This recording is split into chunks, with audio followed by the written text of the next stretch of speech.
Haya majani ni dawa kubwa sana katika tiba ya asili katika mwili wa binadamu. Lakini majani haya kama atakula ng'ombe, basi ng'ombe ataongeza maziwa mengi sana. Kipindi niko Tanga 2005 nachunga ng'ombe kwa mama yangu mdogo, basi nilikuwa napenda kuharisha hapa ili maziwa yawe mengi, na baba mdogo alikuwa anakisifia sana. Lakini leo baada ya miaka mingi, baada ya kuingia katika fani ya utabibu, nikaweza kujua elimu ya dawa hii, na leo nawaleteeni majani haya.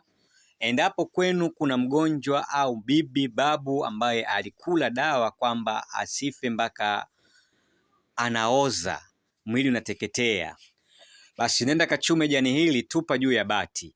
Kesho mgonjwa huyo atafariki na mtakwenda kuzika. Kwa yule mgonjwa ambaye alitumiaga dawa lakini amezeeka, atakufa afi, mwili umeisha, ameteketea, lakini anaongea tu, ndio unatumia staili hiyo, basi mgonjwa huyo atakufa, kesho mtakwenda kuzika. Lakini majani haya tunatibu kuua uchawi wa aina yoyote. Utapochukua haya majani ukachemsha au ukaponda unga wake ukaweka katika maji ukawa unakwenda kuoga, basi kwa uwezo wa Mwenyezi Mungu uchawi wa aina yoyote utakwenda kufa. Ina maana hili ni poza kubwa sana. Lakini pia ukanywa inakwenda kuondoa uchawi mwilini mwako. Sijui unanielewa?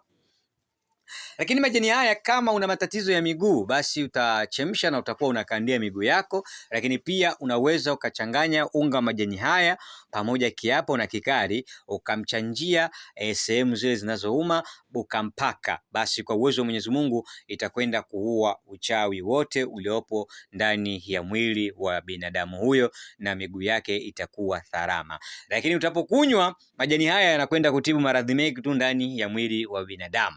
Mimi hapa ni Dr. Kapilima, the King of Three Tanzania, mfarume wa miti Tanzania. Niite Kapilima Wizard, niite Mbuiche Wagi, niite Kapilima Spiritual. Karibu dukani kwetu Gongo la Mboto mwisho, ujipatie dawa za jumla na rejareja. Karibu ofisini kwetu kwa tiba na ushauri. Tunatuma dawa mikoani na nje ya nchi kwa uaminifu mkubwa kabisa na kwa gharama nafuu kabisa. Lakini pia ni sisi ambao tunatoa tiba ya maradhi mbalimbali, lakini tunafanya visomo vya kutibu na kuondoa matatizo mbalimbali. Ni follow Instagram kama Khalid Kapilima, Kapilima Abo au Mchawi 88, Facebook Dr. Kapilima maarifa yangu au Mbuiche Wagi dawa za asili. Lakini kule TikTok Kapilima Spiritual au Kapilima Production, Twitter nitafute kama Kapilima Medicine.